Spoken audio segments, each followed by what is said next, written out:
સૌથી પહેલાં global handover સમજીએ, કારણ કે અગર વૈશ્વિક બજારોના જે સંકેતો છે એ એટલા મહત્વના નથી. ક્રૂડથી એક થોડો સપોર્ટ જે છે ખાસ કરીને આપણે જોઈ રહ્યા છે. જે હેન્ડઓવર આપણને બનતું દેખાડી રહ્યું છે નાસ્ટેકમાં એક મજબૂતી એનવીડિયાને કારણે જોઈ, બાકી ઇન્ડેક્સ જે છે ડાઉ જોન્સમાં 5% સુધીના ઘટાડા સાથેનું ક્લોઝિંગ છે. ઓવરઓલ કઈ રીતે તમે જોઈ રહ્યા છો ગ્લોબલ જે સેટઅપ આપણને બાબતે બનતું દેખાડી રહ્યું છે મહેશજી? नहीं, गुड मॉर्निंग चांदनी। तो ग्लोबल सेटअप ठीक है ओवरऑल। अगर તમે જો તો ડોલર ઇન્ડેક્સ થોડો નરમ છે, તો ડોલર ઇન્ડેક્સ નરમ છે તો આપણે બજાર સાથે પોઝિટિવ છે. બાકી ઓવરઓલ ગ્લોબલ સેટઅપમાં કોઈ મોટી ગડબડ નથી, ન્યુટ્રલ ટાઈપનું છે. કોઈ બજાર ઉપર છે, કોઈ બજાર નીચે છે, તો જ્યાદા ગ્લોબલ બજાર ઇમ્પેક્ટ કરતા નથી લાગતા. બટ યસ, ડોલર ઇન્ડેક્સ નરમ છે તો આ એક સવાલ કોસો પોઝિટિવ આપણે જોઈ શકીએ છીએ. તો ડોલર ઇન્ડેક્સના ફ્રન્ટ પર પોઝિટિવ અને બાકી ગ્લોબલ હેન્ડઓવર જે છે નેગેટિવ પણ નથી ખાસ ને એક ન્યુટ્રલ ભારતીય બજાર માટે આપણે ગણી શકીએ. એફઆઈએસના જે ફિગર્સ આવી રહ્યા છે મહેશજી, ગઈકાલે કેશમાં વેચવાલી છે 2428 કરોડ વેચ્યા છે એફઆઈએસે. ડીઆઈઝ 2373 કરોડની ખરીદદારી કરતા દેખાડી રહ્યા છે. લગભગ જે છે આપણને સેલિંગ એફઆઈએસનું ડીઆઈઝનું બાઇંગ સરખું બતાવી રહ્યું છે, પરંતુ વાયદામાં તેઓ પોઝિટિવ છે. ઇન્ડેક્સ ફ્યુચર્સ જુઓ 528 કરોડની ખરીદદારી, સ્ટોક ફ્યુચર્સમાં પણ એફએનઓના બંને ફિગર્સ પોઝિટિવ છે. 4123 કરોડ ખરીદ્યા છે. કઈ રીતે જોઈ રહ્યા છો એફઆઈએસનું કેશમાં સેલિંગ અને એફએનઓમાં બાઇંગ? એફએનઓમાં તે કાફી દિવસોથી શોર્ટ ચાલી રહ્યા હતા, તો કાલે એક નિફ્ટીનો જો ફિગર છે તે ટેકનિકલ સેટઅપ जो છે थोड़ा सा पॉजिटिव थे, तो मे भी छोटी मोटी शॉर्ट कवरिंग કરી हुई. બટ ઓવરઓલ સેટઅપ અગર એફઆઈને જો તો કેશમાં સેલિંગ કરી રહ્યા છે. એક ચિંતાનો વિષય કે કન્ટિન્યુ કેશમાં સેલિંગ કરી રહ્યા છે. સેલિંગ થોડી સ્ટોપ થાય તો માર્કેટમાં ઓર સપોર્ટ આવી શકે છે. મારા હિસાબથી થોડી શોર્ટ કવરિંગ ઓર એક્સપેક્ટેડ છે એફએનઓમાં. એક વ્યૂ ઓવરઓલ જોઈ રહ્યા છીએ આપણને એફઆઈએસના કેશ અને એફએનઓ ફિગર્સ છે બતાવી રહ્યા છે. હવે સૌથી પહેલાં સ્ટ્રેટેજી આજે મંથલી એક્સપાયરી મહેશી તો નિફ્ટી માટે નજર કરી લઈએ. ગઈકાલે 25245 પર આપણને સ્પોર્ટમાં ક્લોઝિંગ લગભગ 0.5%ની મજબૂતી સાથે નિફ્ટી આપણને ક્લોઝિંગ આપ્યું છે. કોલ રાઇટર્સ જોઈએ નિફ્ટી માટે તો 25300, 400 અને 25500 પર active call writers. Put writers zone 25200, 100 અને 25000 પર આપણને ખાસ કરીને જોવા મળ્યો છે. તો કઈ રીતે એક વ્યૂ રાખી રહ્યા છો અહીંયાથી નિફ્ટી માટે? હવે ક્યાં જોઈ રહ્યા છો એક્સપાયરી?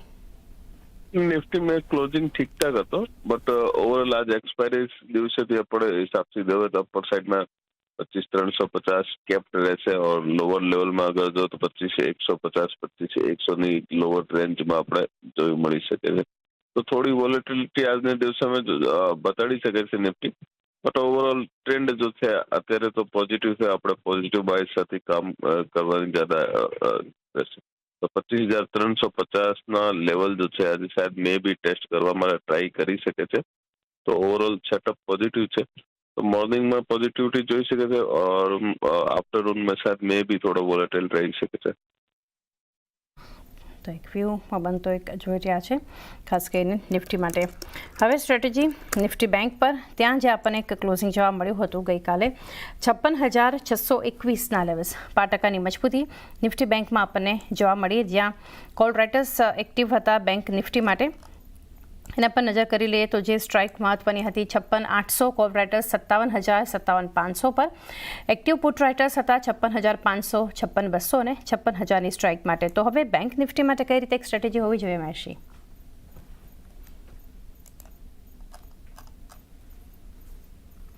જી મહેશી, બેંક નિફ્ટી માટે સ્ટ્રેટેજી ફરી કનેક્ટ કરીએ અને નિફ્ટી બેંક પર આપણે સ્ટ્રેટેજી જાણીએ. પરંતુ જે રીતે ગઈકાલે એક મજબૂતી આપણને જોવા મળી હતી, નિફ્ટી 25245 પર આપણને એક ક્લોઝિંગ આપ્યું અને બેંક નિફ્ટીમાં 56621 પર. મહેશજી ફરી કનેક્ટ થઈ ગયા છે. બેંક નિફ્ટી પર સ્ટ્રેટેજી જાણીએ. બેંક નિફ્ટીમાં આપણે 56650માં એક રેસિસ્ટન્સ ફેસ કરી રહ્યા હતા. કાલ બી 56650માં રેસિસ્ટન્સ ફેસ કરી રહ્યા, બટ એક દો બાર ટ્રાય કરીએ કે અપર સાइड में આવે તો મારા હિસાબથી આ રેસિસ્ટન્સ એક દો દિવસ में शायद મે બી ક્રોસ હોઈ શકે છે. આ રેસિસ્ટન્સ ક્રોસ કરે તો પછી 57000, 57200ની રેન્જ દેખાડી શકે છે. 57200 ને ઉપર મેન્ટેન કરે તો 57700. પણ આજના દિવસના हिसाब से देखें तो 56800ની એક अपसाइड रेंज और लोअर लेवल में पाछो 56400, 500ની रेंज जो છે बीच में ट्रेड કરી શકે છે. अपर साइड में थोड़ी सी एक रेसिस्टेंस फेस કરી રહ્યા, પણ ઓવરઓલ બેંક નિફ્ટીમાં બી ધ્યાન પોઝિટિવ છે, પણ આજે એક્સપાયરી છે તો ઓવરઓલ થોડું કેપ્ડ મુવમેન્ટ લાગી રહ્યો છે. તો એક વ્યૂ હજી એક્સપાયરી ખાસ ધ્યાનમાં રાખવાની છે આ સિરીઝ માટે આપણને નિફ્ટી અને નિફ્ટી બેંક પર આપણે ચર્ચા કરી. એની સાથે હવે ટ્રેડિંગ કોલ્સ જાણીએ. પહેલાં મેશી, ગઈકાલનો હું તમારો કોલ જોઈ રહી હતી. ટાઇટનમાં તમે આપેલો છે અને જે ટોપ નિફ્ટીનો ગેઇનિંગ કાઉન્ટર 3600ના તમારા ટાર્ગેટ હતા, તો ક્લિયરલી આપણને ગઈકાલના સેશનમાં તો એક અચીવ થતા ટાઇટનમાં આપણને દેખાયા અને જે ક્લોઝિંગ આપણને અને રાધર ડેઝ હાઈ જે છે 3665ના લેવલ્સ પર આપણને જોવા મળ્યું. તો સૌથી પહેલાં તો એ જાણીએ મેશી, ટાઇટનમાં જેમની પોઝિશન હતી શું કરવું જોઈએ હવે આગળ, એ સ્ટ્રેટેજી જાણીએ. नहीं, टाइटन प्रॉफिट बुक कर सके छे और अगर कोई पोजीशन कैरी करवा इच्छा हो तो 3620 ने करीब स्टॉप लॉस लगावीने ट्रेड कैरी કરી શકે છે. 3685 3700 3720 તકની રેન્જ જો છે ટાઇટનમાં આવી શકે છે. તો ઓવરઓલ અત્યારે તો ટ્રેન્ડ પોઝિટિવ છે, તો એક અપસાઇડ રેન્જ જોઈ શકે છે. મીનવેલ અગર કોઈ બી લોઅર આવે તો સ્ટોપ લોસ લગાવીને ટ્રેડ કરી શકે છે. પ્રોફિટ બુક પણ કરી શકો છો. કેરી કરવું છે તો 3620નો તમે સ્ટોપ લોસ રાખી શકો છો. 3685, 3700, 3720 સુધીના એક લેવલ્સ જે છે ખાસ કરીને અહીંયાથી ધ્યાનમાં રાખવા જોઈએ ટાઇટન માટે. આજના ફ્રેશ કોલ્સ પણ જાણીએ, રેકમેન્ડેશન્સ મેશી. આજ બે કોલ ધ્યાનમાં આવી રહ્યા છે. HDFC લાઈફમાં અગર જો તો ડિલિવરી બેઝ બાઇંગ સારી થઈ રહી છે. કાફી દિવસોથી લોઅર લેવલથી કન્સોલિડેશન થઈ ગયો છે. એક અપર સાइड लाल पिछला कुछ दिवस 792 793 बताइए काफी प्रॉफिट बुकिंग हुई. स्लो एंड स्टडी बाइंग છે, ડિલિવરી બેઝ બાઇંગ ચાલી રહી છે. તો આ એક ટેકનિકલી સેટઅપ જો છે પોઝિટિવ બની રહ્યો છે. તો 780 785 ની રેન્જમાં બાઇંગ કરી શકે છે. 768 નો એક સ્ટોપ લોસ લગાવી ટ્રેડ કરી શકે છે. ફર્સ્ટ ટાર્ગેટ 798, સેકન્ડ 820 और थर्ड 835 તકની રેન્જ જો છે HDFC લાઈફમાં આપણે જોઈ શકે છે. સેકન્ડ કોલ છે ડીએલએફમાં બી એક ઓપન ઇન્ટરેસ્ટ અપ થઈ ગયો છે. તો ડીએલએફમાં બી એક પોઝિટિવનેસ થોડી ચાલી રહી છે. તો ડીએલએફમાં આ લેવલ 850 855ની રેન્જમાં બાઇંગ કરી શકે છે. સ્ટોપ લોસ 835 ને બિલો રાખી શકે છે. અપસાઇડમાં 865 875 તકની રેન્જ જો છે આપણે આજેના દિવસેની મે બી આવી શકે છે. 875 ના ઉપર મેન્ટેન કરે તો પછી 900 તકની રેન્જ જો છે ડીએલએફમાં બી જોઈ શકે છે. તો બે કોલ છે જ્યાં તેજીનું ધ્યાન બની રહ્યું છે. ચાંદની એચડીએફસી લાઈફનું short term trading point of વ્યૂથી મને સારો લાગી રહ્યો છે. તમે ચાર્ટ સ્ટ્રક્ચર જુઓ, ઘણું સ્ટ્રોંગ સ્ટ્રક્ચર છે અને જે પ્રમાણે આપણે ઇન્સ્યોરન્સ બિલની પણ અત્યારે વાતચીત ચાલી રહી છે, નવા ફેરફારને લઈને એફડીઆઈની અંદર ચેન્જીસની વાતો ચાલી રહી છે.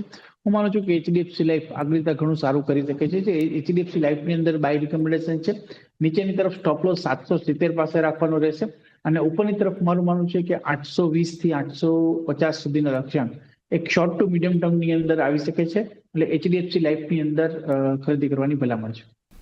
સો મારા તરફથી બે કાઉન્ટર છે જેને આપણે ધ્યાનમાં રાખીને ચાલી શકીએ છીએ. સૌથી પહેલું કાઉન્ટર છે કેસી ઇન્ટરનેશનલ. કેસી ઇન્ટરનેશનલમાં અગર આપણે જોઈએ તો કાલના દિવસમાં આપણને સારું બ્રેકઆઉટ બંધ જોવા મળ્યું છે. અહીંયા પણ આપણે cup and handle sort of formation form બધી જોવા મળી હતી, જેનો બ્રેકઆઉટ આપણને કાલના દિવસમાં કન્ફર્મ થતો જોવા મળી રહ્યું છે સારા વોલ્યુમ સાથે. અને સેકન્ડલી ઇમ્પોર્ટન્ટ વસ્તુ એ છે કે બધી જ મૂવિંગ એવરેજીસની ઉપર અત્યારના કાઉન્ટર મૂવ કરી રહ્યું છે. આરએસઆઈ પણ કુલ ડાઉન થઈને હવે ફરીથી પોઝિટિવ ડિરેક્શનમાં મૂવ થવાની સ્ટાર્ટ થઈ છે. તો અહીંયા આપણે એક્સપેક્ટ કરી શકીએ છીએ કે સારી એવી રેલી આપણને બધી જોવા મળે. જ્યાં કાલનો લો જે હતો 905 રૂપિયાની આસપાસનો લો, 905 ની આસપાસ તમે સ્ટોપ લોસ મેન્ટેન કરીને ચાલી શકો છો. ઉપરમાં 975 ના ટાર્ગેટ મળે કેસી ઇન્ટરનેશનલને ખાસ તમે ધ્યાનમાં રાખીને ચાલી શકો છો. સેકન્ડ જે કાઉન્ટર મારા ધ્યાનમાં આવી રહ્યું છે એ છે 361 વેલ્થ મેનેજમેન્ટ. તો અહીંયા પણ આપણે જોઈએ તો કંઈક rounding bottom sort of formation form થતી જોવા મળી રહી છે. લોઅર એન્ડ સારું બાઇંગ જનરેટ થતું જોવા મળી રહ્યું છે અને બેક ટુ બેક છેલ્લા થોડા દિવસોથી આપણે જોઈ રહ્યા છે કે વોલ્યુમ આપણને ઇન્ક્રીઝ થતું જોવા મળી રહ્યું છે જ્યારે પોઝિટિવ દિવસો આવે છે ત્યારે.